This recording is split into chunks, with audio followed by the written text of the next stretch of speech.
नमस्कार, मैं रहबर सिबारी। आपने नेटवर्किंग कंपनी आईडीए का नाम तो सुना ही होगा। जी हाँ, हम उसी नेटवर्किंग कंपनी की बात कर रहे हैं जो बीते सितंबर अक्टूबर में अंबेडकर नगर में आई। अंबेडकर नगर क्या, पूरे देश में आई और लोगों को लूट कर, लोगों के खून पसीने का जो दौलत थी उसको बटोर कर लेकर चली गई। यहाँ पे सवाल इसका नहीं है कि वो कंपनी आई और बटोर कर ले गई। कंपनी के भी कोई दोष नहीं है, उसका तो काम ही है बटोरना। दोष है हमारा और आपका। वजह यह है कि हमने एक ऐसे कंपनी पर भरोसा किया जिसके बारे में कुछ जानते नहीं, जिसको कभी देखा नहीं, जिसको कभी सुना नहीं, जिसका कोई नंबर नहीं, जिसका कोई मोबाइल नंबर नहीं, जिसके कोई राब्ता नहीं, जिससे कोई संपर्क नहीं। फिर भी हमने उस पर भरोसा किया और भरोसा करके पैसा लगाते हुए चले गए। यहाँ पे सबसे बड़ी बात यह भी है कि इस नेटवर्किंग कंपनी में सिर्फ मध्यम या लोअर क्लास के लोगों ने ही भागीदारी नहीं किया, बल्कि इसमें अधिकारी भी शामिल थे, पुलिसकर्मी भी शामिल थे, इंजीनियर भी शामिल थे, डॉक्टर भी शामिल थे और सफाई कर्मी भी शामिल थे, किसान भी शामिल थे, व्यापारी भी शामिल थे। सभी ने बढ़ चढ़कर इस आईडीए में अपनी दौलत लगाई। और ख़ास बात यह है कि शुरुआती दौर में जब कंपनी ने पैसा देना लोगों को शुरू किया, लालच दिया, जाहिर सी बात एक कहावत है कि शुरुआत में किसी चीज़ को बढ़ाना है, अपनी तरफ आकर्षित करना है तो उसके लिए लालच देना बहुत ज़रूरी है। इस नेटवर्किंग कंपनी ने कुछ ऐसा ही काम किया, लोगों को लालच दिया। लोगों ने शुरुआती दौर में जुड़कर पैसा कमाया भी, ऐसा नहीं कमाया, लेकिन कमाया। धीरे धीरे जब उसका नेटवर्क बढ़ गया और देखा गया कि काफ़ी लोग इसमें शामिल हो गए हैं, तो एकाएक एक नया ऑफ़र दे दिया, 24 घंटे में 2 गुना। अब आप सोचिए कि दुनिया का कौन सा ऐसा बैंक है जो 24 घंटे में 2 गुना दौलत कर देगा। लेकिन हम अंधों की तरह कूद गए उस कुएं में और लगा दिया पैसा, करोड़ों अरबों रुपया लगाया और वही हुआ जो होना था, पैसा बटोरा।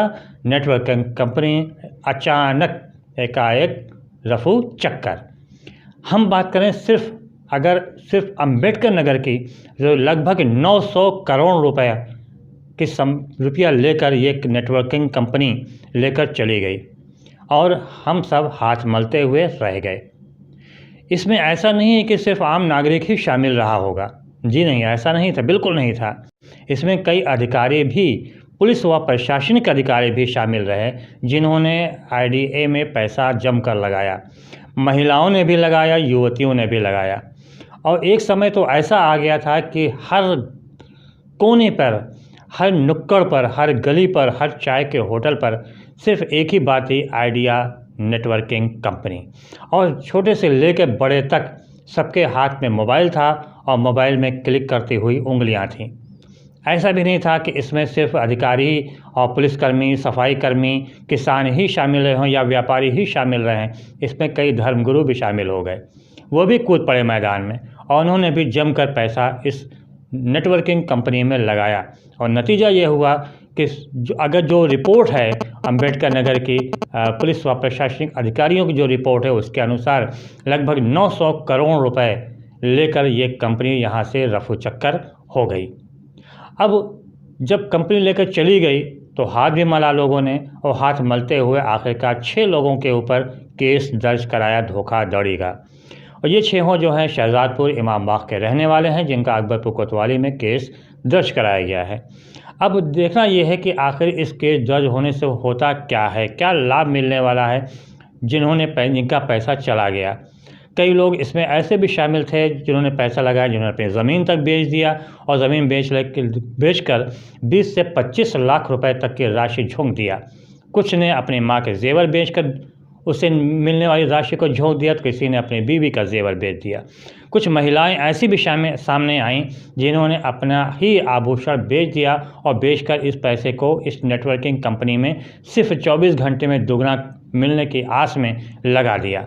और जब ये कंपनी लेके भाग गई तो अब सर पर हाथ रख के बैठ गए कि हमने आखिर ऐसा क्यों किया, ऐसी गलती आखिर क्यों कर दिया कि हमारा सब कुछ, जो कुछ था घर में था, वो सब चला गया। जी हाँ दोस्तों, कुछ लोग ऐसे भी थे सामने मिले हैं जिन्होंने अपनी दुकानदारी तक ख़त्म कर दिया और दुकान के सारा सामान बेच कर दुगना करने की आस में, दुगना मिलने की आस में उन्होंने सारी संपत्ति इस नेटवर्किंग आइडिया में लगा दिया। और अब जबकि ये कंपनी भाग चुकी है, एक को पैसा मिलने वाला नहीं है, तो ऐसे में ये सारे के सारे लोग सर पे हाथ धरे बैठे हुए हैं और सिर्फ उस किस्मत को कोस रहे हैं कि उस समय को भी कोस रहे हैं जिस समय उन्होंने इस राशि को लगाया था।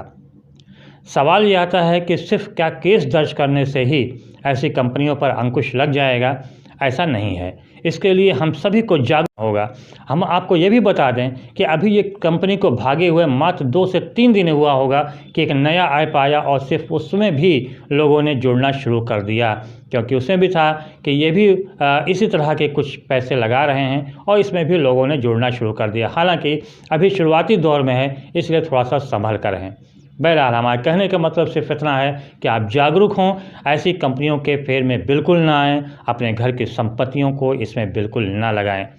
देखना यह है कि क्या केस दर्ज करने मात्र से ही कुछ हो सकता है या फिर पुलिस पर या प्रशासन इसमें कुछ कार्रवाई भी करेगा। हालांकि कार्रवाई होने से कुछ होने वाला भी नहीं लगता, क्योंकि इस कंपनी का कोई सिर पैर पता ही नहीं है। जब सिर पैर पता ही नहीं है तो आखिर कार्रवाई किस पर होगी। बहरहाल रहबर तिवारी को दीजिए इजाज़त, रहिए जागरूक। बहुत बहुत धन्यवाद। जय हिंद, जय भारत।